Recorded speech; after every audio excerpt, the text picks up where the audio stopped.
estamos ante el inicio de una nueva semana y ya son unas pocas de ellas, 28 semanas uniendo América con Canarias a través de la historia y bueno, simplemente agradecer a Manuel Hernández su fiel retorno a esta sede como miembro y también como hacedor de que esta semana se pueda llevar a cabo.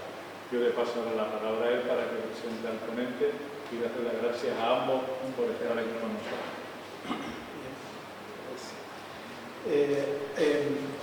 La conferencia la va a dar Adolfo Arguello sobre un tema con el cual ha publicado varios libros, que es la correspondencia entre ambos lados del Atlántico y cómo eso crea todas unas redes sociales, y ahí va a centrarse en el siglo XVIII.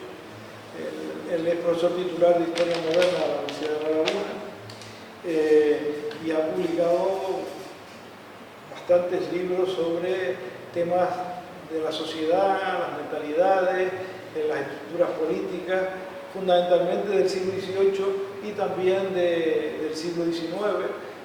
Por ejemplo, sobre el Valle de Orotava, pues, hicimos hace unos cuantos años un libro de Revolución Social y Conflicto Social en el Valle de Orotava, por las elecciones municipales en el Valle de Orotava, pero él ha trabajado también, su tesis fue sobre la burguesía agraria y las élites de la nobleza en todo ese periodo de la crisis del Antiguo Reino, que es el que ha trabajado fundamentalmente, y nos va a hablar precisamente sobre las relaciones entre América y Canarias a través de las cartas de la correspondencia, una cosa que ya ha pasado a la historia, porque ahora hay otro tipo de correspondencia que todos sabemos, pero en aquella época era fundamental para comunicar, era la única vía de comunicación que existía.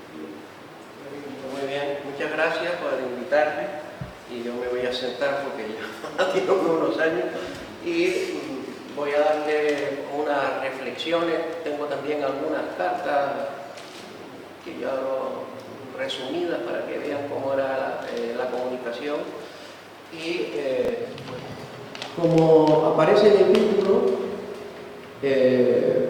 entre el éxito y el fracaso, que el caso canario, especialmente en los siglos que he trabajado, fundamentalmente en el siglo XVIII, un periodo de crisis económica importante, dio lugar a emigrar hacia América buscando unos recursos económicos suficientes para mantener algunas familias que se quedaban aquí. Era el padre el que emigraba o también unos grupos sociales de las élites de Canarias que aprovecharon para constituir una fortuna entre el comercio con Canarias y América. Esta correspondencia, desde mi punto de vista, probablemente, es una correspondencia significativa porque son fuentes de archivos privados en su mayoría, que han sido depositados en el Archivo Histórico Provincial y que nos hablan fundamentalmente de las relaciones entre Canarias y América, con algunos aspectos que podemos ver de cierta vinculación en cuanto a actitudes de migración en periodos de crisis, en el siglo XIX e incluso a principios del siglo XX. Mi padre emigró en los años 50. Es un tema que tiene una perspectiva desde la edad moderna, pero con los cambios susceptibles llega hasta avanzado el siglo XIX, donde la emigración fue un aspecto fundamental para subsistir en el archipiélago a la mayor parte de la población, generalmente a los sectores más bajos, pero también fue un proceso de enriquecimiento para otros sectores, que es lo que de alguna manera vamos a desarrollar.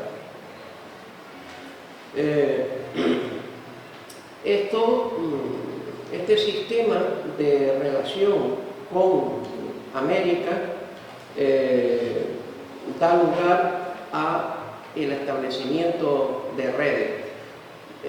Me figuro que todos los que estamos aquí tenemos ya la cabeza con redes, todos son redes, el móvil. Pues, ¿cómo era esta transmisión de informaciones, tanto personales como económicas, y qué características tenían?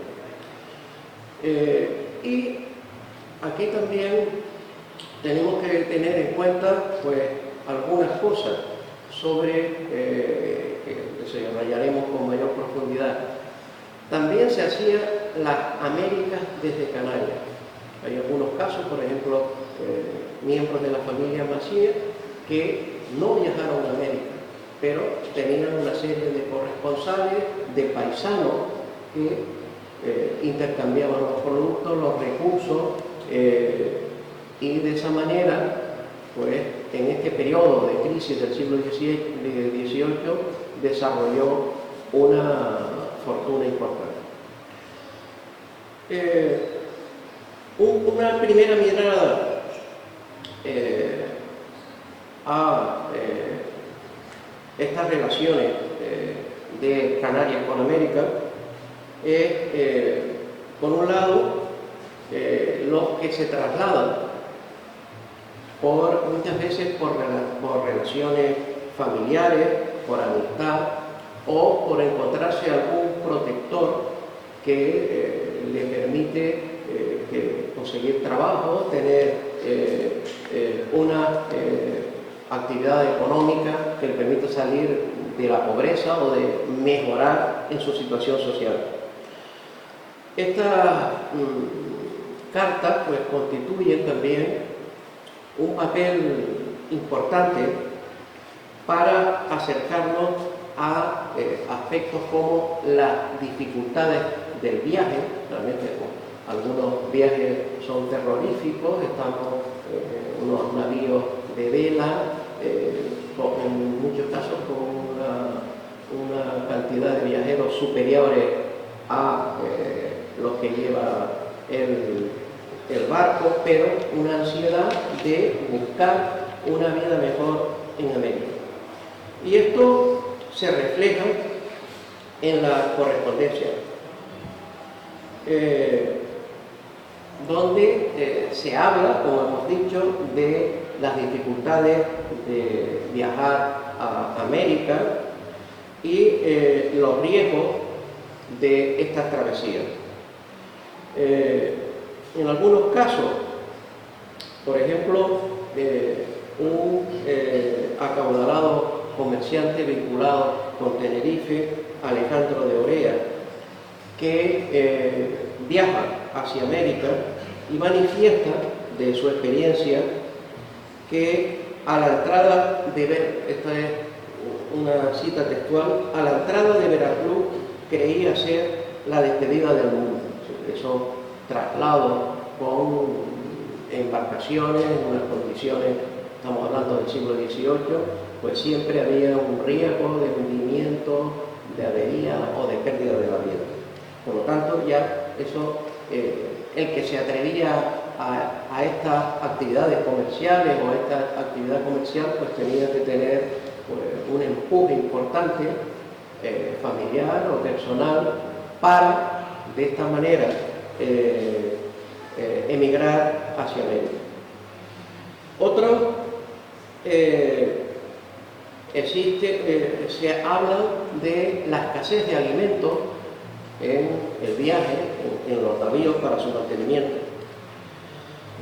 Por lo tanto, por lo general, no siempre la singladura del viaje era pues arriesgado y temido, aunque también se acompaña de cierto éxito. Gonzalo María Orea, comerciante que hemos señalado o hemos manifestado, manifiesta: llegando a Salvamento todo se olvida. Es decir, tenemos una etapa dura de traslado, de miedo a las circunstancias, y cuando se logra la llegada y una actividad comercial importante, esto de alguna manera se supera. La carta pues constituye miles de formas de relaciones un aspecto fundamental para tener conexión entre lo que es el archipiélago y América. Estas cartas en su mayoría, salvo algunos casos muy concretos, no son cartas familiares en sí mismos, sino son cartas de negocio. Algunas muy pocas son de carácter familiar, así que hay una relación entre una familia para averiguar cómo le va, qué posibilidades tiene, etc. Hay, por lo tanto, en el siglo XVIII, en este periodo de crisis, una relación epistolar muy fluida entre las dos orillas. Esta relación pues, tiene un elemento, las relaciones afectivas, las relaciones familiares,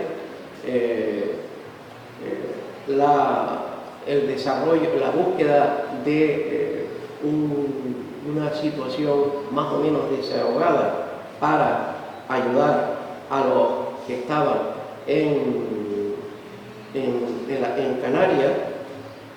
Y por otra parte, también estas relaciones se mandan a algunos comerciantes, algunos recursos económicos, con el objeto de proporcionar un dinero para la compra de propiedades para futuros matrimonios.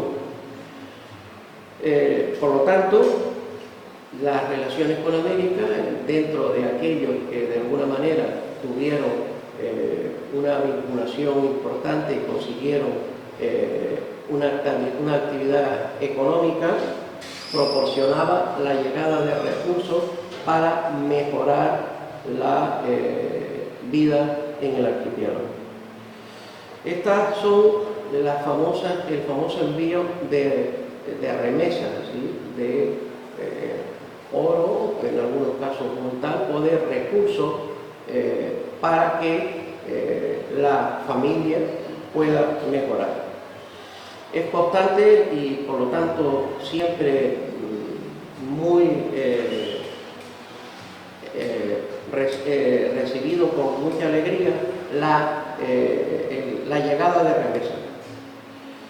Estos recursos pues impiden que no exista una situación de caos constante en el archipiélago, sino en determinados sectores, desde los grandes comerciantes y muy especialmente en la zona menos acomodada, la actividad con América, parientes, paisanos,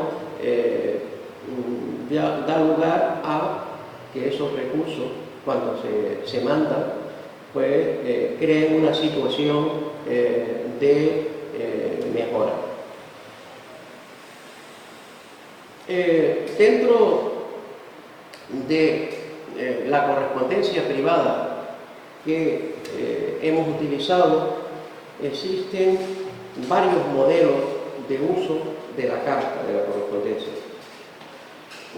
Una de ellas es un modelo de carta familiar, donde hay las relaciones afectivas entre un lado y otro, entre Canarias y el archipiélago, donde se habla, como hemos visto anteriormente, de las relaciones afectivas, pero también de los intereses económicos.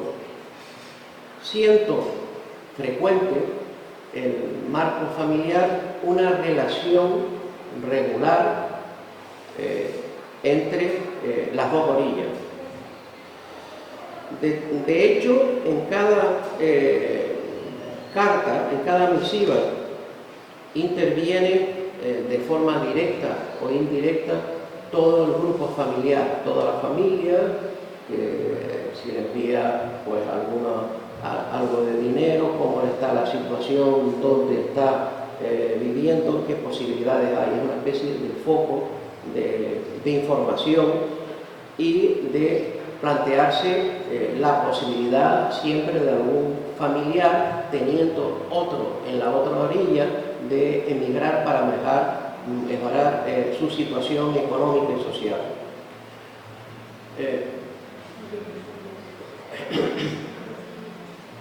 Dentro del mundo del ámbito familiar, un papel destacado es el caso fundamental de los comerciantes. Los comerciantes tienen también una estrecha relación con una especie de redes sociales y fundamentalmente económicas que le permiten establecer una actividad comercial entre el caso de Canarias y de América, preocupados por los mercados, las posibilidades del precio de las mercancías, la especulación económica. Un modelo que hasta la fecha para mí ha sido escaso, pero muy importante, no son estas cartas que estamos describiendo de relación familiar, de aspectos económicos, sino unas cartas, voy a llamar más o menos, más íntimas, que son borradores o copiadores de cartas. Este es, por ejemplo, el caso de la familia Macié, la familia de La Palma, donde la posibilidad de haber consultado la documentación nos habla en estos borradores de las cartas que mandan y de las respuestas que dan. Estos copiadores pues nos hablan desde sentimientos desencontrados por la escasez de recursos, solidaridades entre los que están en una orilla y los que están en otra, y por lo tanto posibilita una vista como más certera, más fuera de esa carta que se manda para cumplir una serie de necesidades, sino hay una interpretación más amplia en lo económico, en lo social, incluso en lo político, en los conflictos familiares, en la situación de Canarias y América. Dentro de esta correspondencia, indudablemente, como me he dicho al principio, los datos más significativos que hemos podido consultar son de individuos, muchos de ellos dentro de la élite del comercio. Y es el caso, por ejemplo, de la Casa Cologan de Tenerife, un apellido que más o menos todos conocemos, que también participa con mucha fuerza en el comercio y en las relaciones con América. Este tipo de documentación nos permite entrar un poco más en ese término que la sociología y también la historia utiliza más y que nosotros utilizamos con los móviles, que son las redes sociales. Es un tema un poco complicado, pero nos permite ver ese tipo de contacto. Esas relaciones con el caso de la Casa Cologan, hablando del siglo XVIII y primera mitad del XIX, en esa correspondencia privada se habla pues de la situación de los paisanos, de aquellos paisanos que de alguna manera la Casa Cologan confía en ellos para cobrar deudas y para tener un control de los recursos que remiten. Los casos son frecuentes de esta familia de los Cologan y por su poder económico y por su influencia. Y dentro de esto destacan, los Cologan todos sabemos de origen irlandés, relaciones con los irlandeses e incluso en América.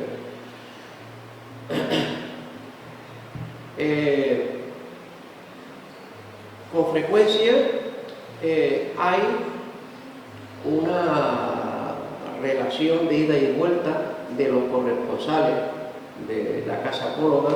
Otros se instalan, pero mantienen relaciones desde el punto de vista económico.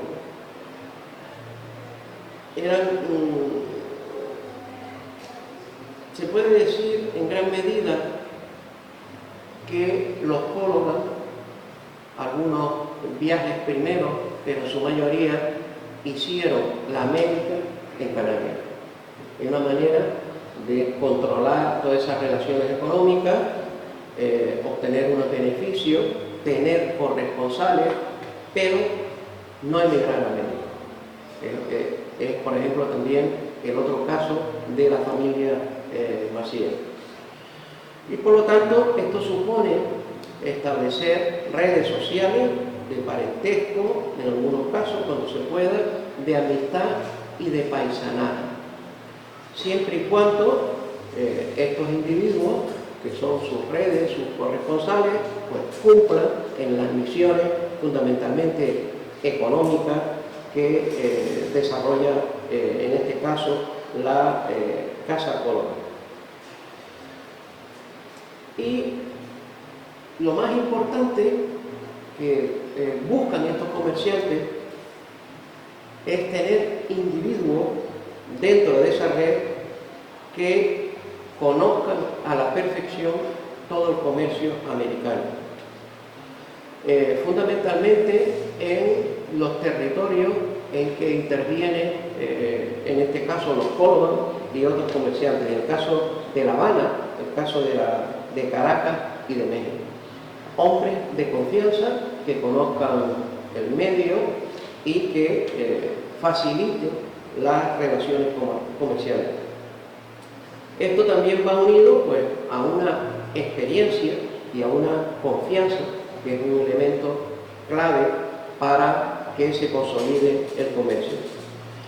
En este tipo de relaciones, para ir sintetizando, no predomina una cuestión clave, el pragmatismo.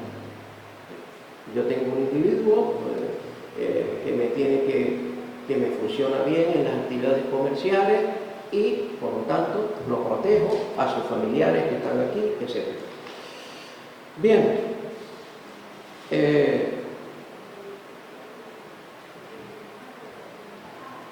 indudablemente estamos en la Edad Moderna y estamos en un periodo de un analfabetismo importante.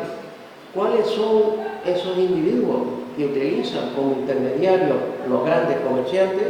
Pues son aquellos que saben leer y escribir, por eso estamos hablando aquí de las cartas, tienen conocimiento jurídico y manejo de números, de cuentas, de contabilidades y, por lo tanto, un trato constante con el mundo jurídico, con el mundo económico, con las relaciones entre las dos orillas.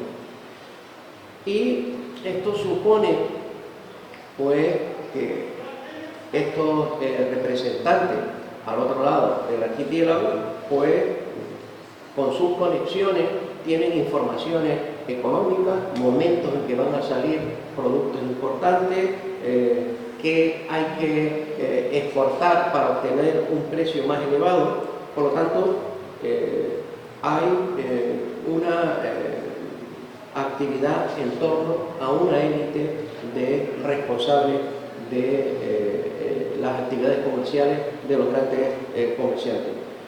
Hay también, indudablemente, entre las personas clave, un secretismo y una confidencialidad en las actividades comerciales. También, no tan frecuentes como el mundo comercial, se reflejan en ejemplos como el caso de los Coloman, datos de la vida cotidiana, asuntos que habían ocurrido en América o también conflictos en el caso de Canarias.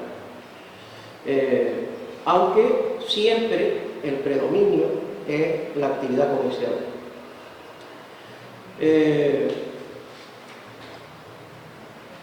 Este sería, pues, por ejemplo, un modelo de comercio de un comerciante asentado en el archipiélago de origen irlandés y que va a tener unas estrechas conexiones en el siglo XVIII con América.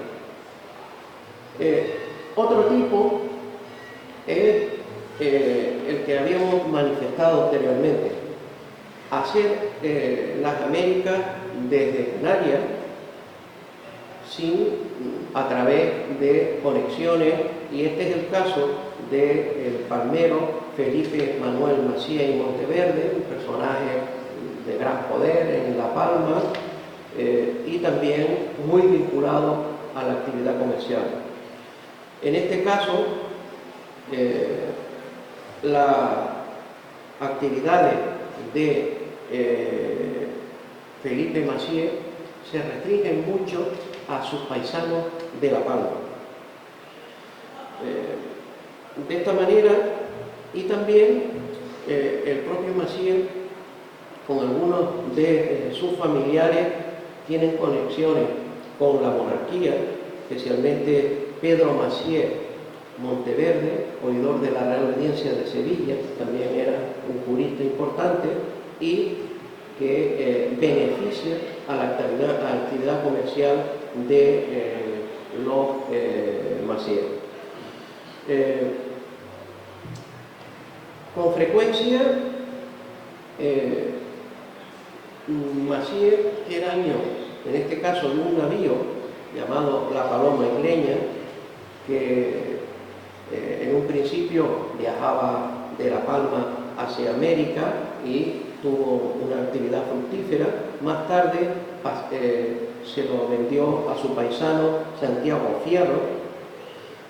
Estos personajes que son una segunda fila en la familia, como el caso de Santiago Fierro, son también hombres que constituyen el núcleo central de las relaciones con América, y en este aspecto también otros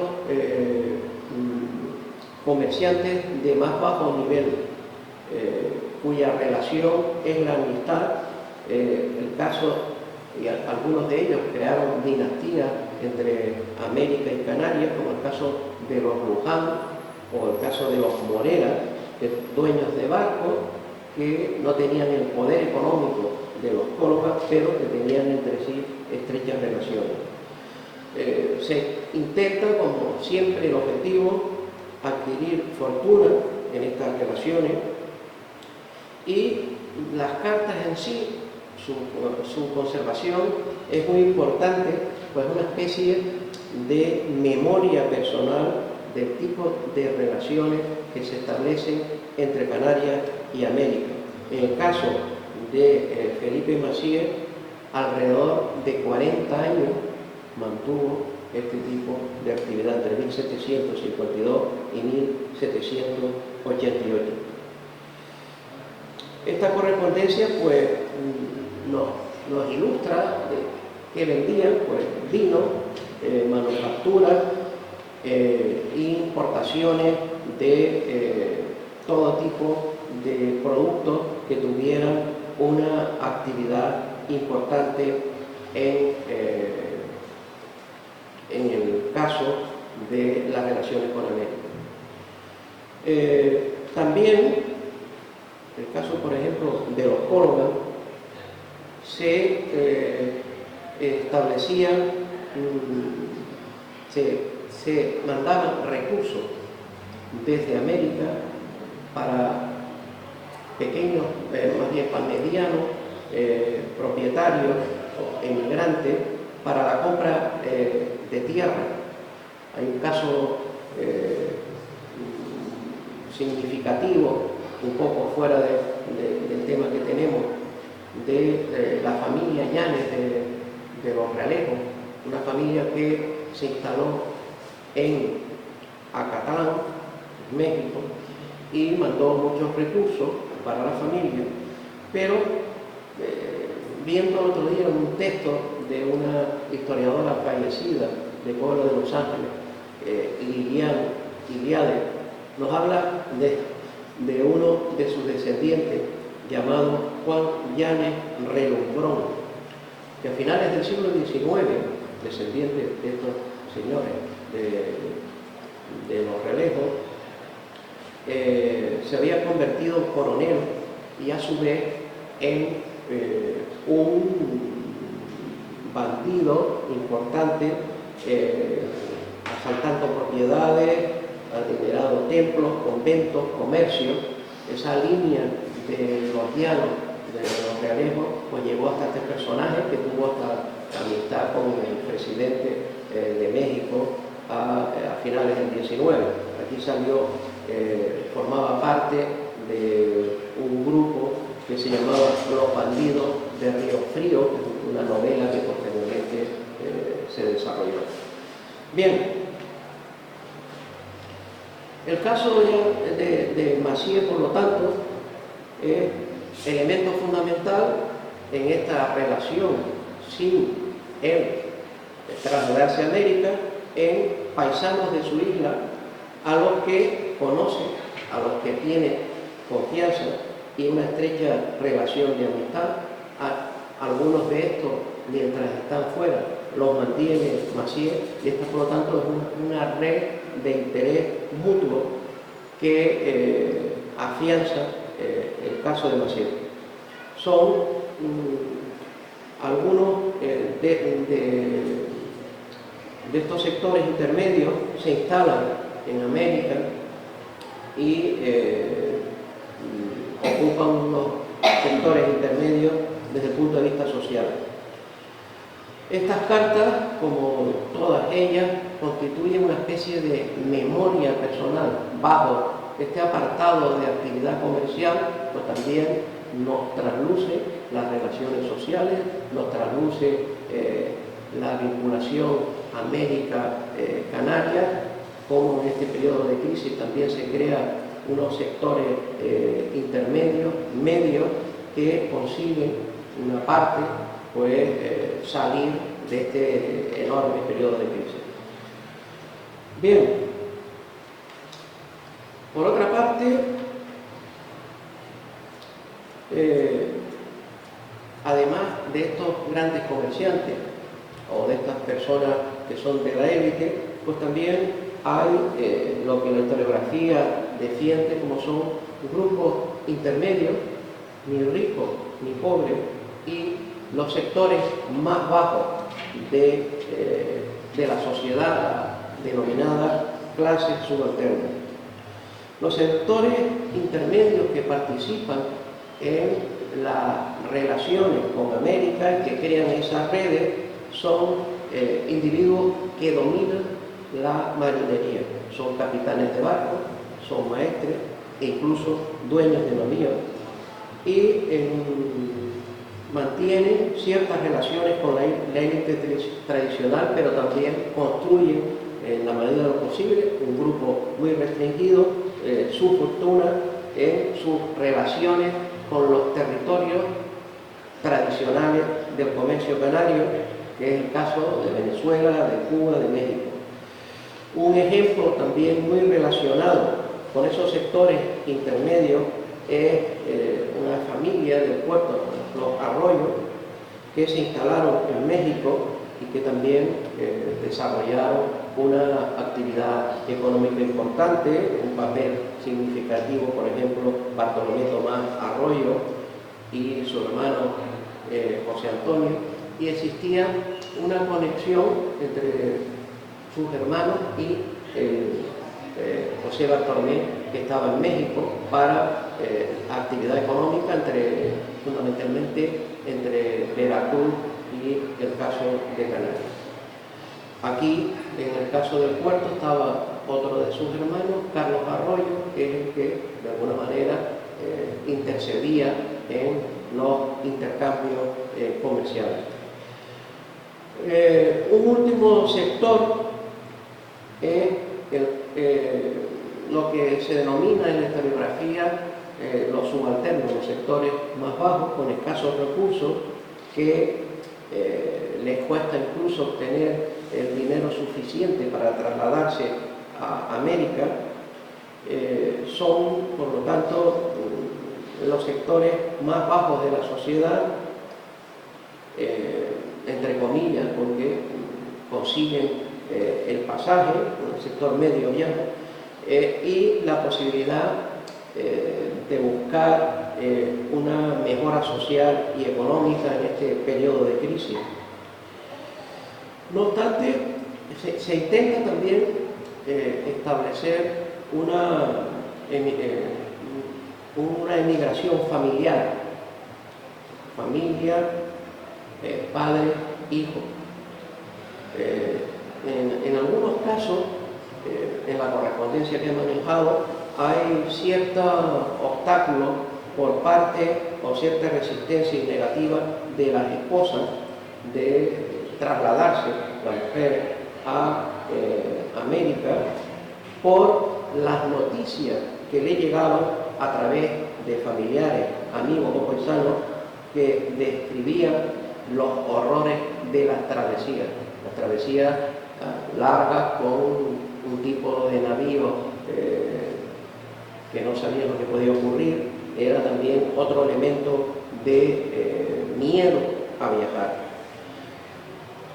Por otra parte, en muchos casos, pues había el abandono familiar.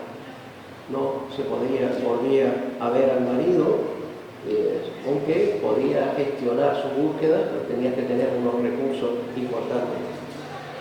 No obstante, desde el archipiélago, los maridos daban recomendaciones a sus esposas para que trasladarse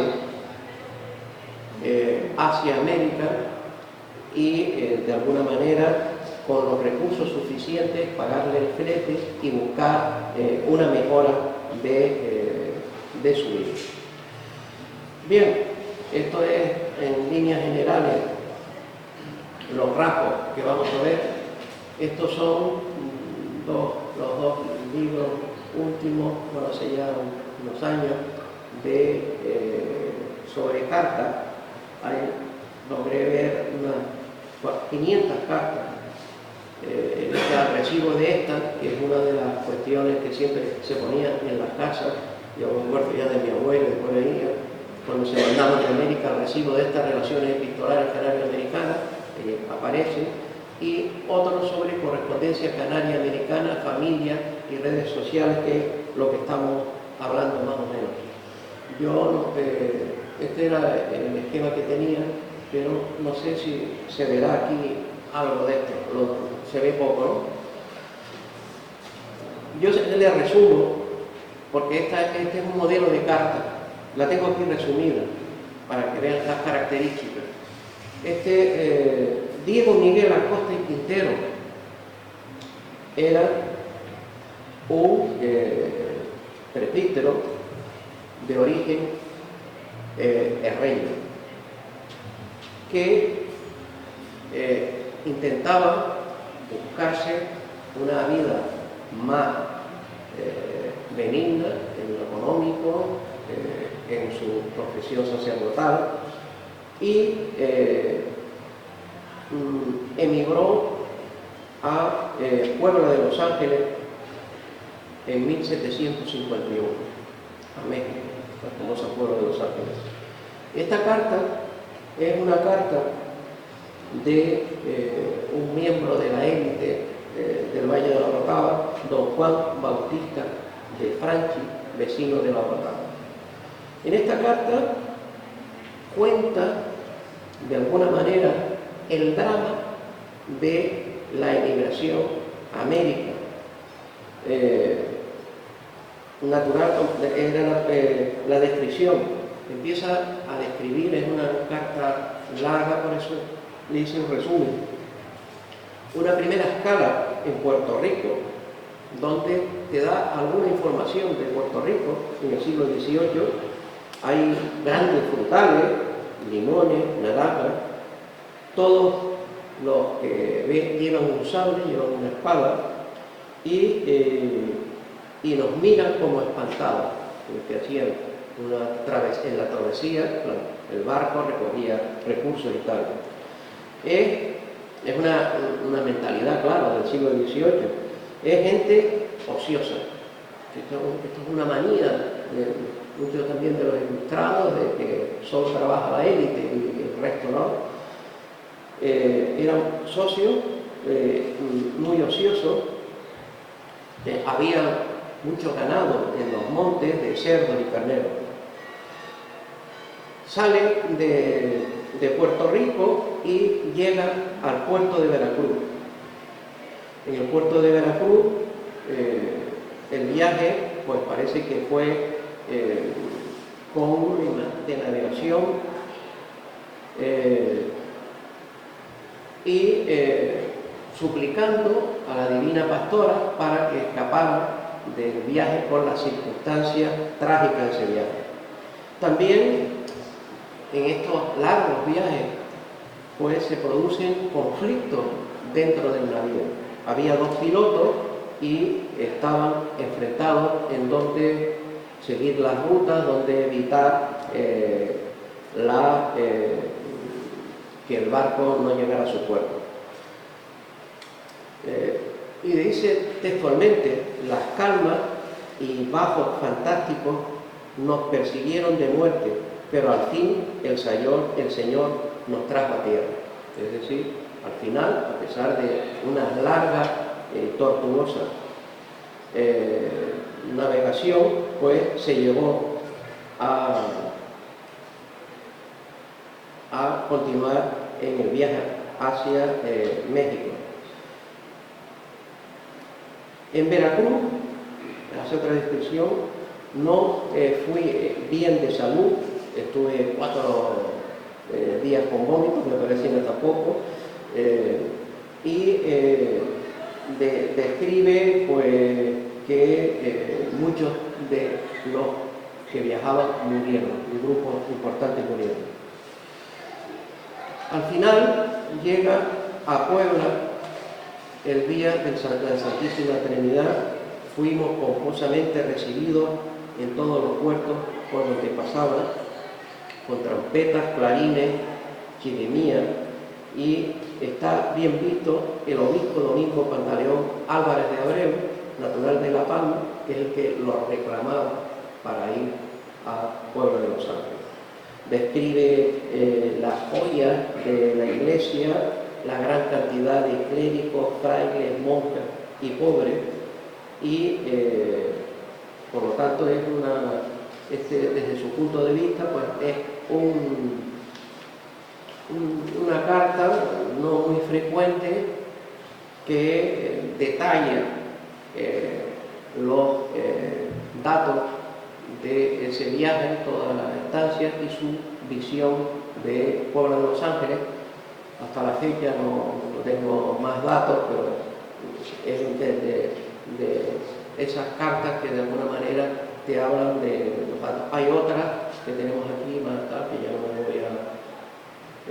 caso de carta de Agustín Toledo a Bernardo Córdoba en 1793, pues le manifiesta que no tiene dinero y que lleva 7 meses sin tener noticias de su mujer, y solicita, está enfermo de rodillas y tal, pues solicita que le dé alguna cantidad de dinero a fianza. Esos son más o menos. Bien, estas más o menos las líneas generales de las redes y de la importancia de la correspondencia, que es todavía un fondo importante de analizar. Hay luego, esto tiene otra versión, que son la versión de la filología. Utilizan también muchos filólogos están utilizando ya cartas de este tipo para analizar la evolución del lenguaje y todas las características de la filología, y es una fuente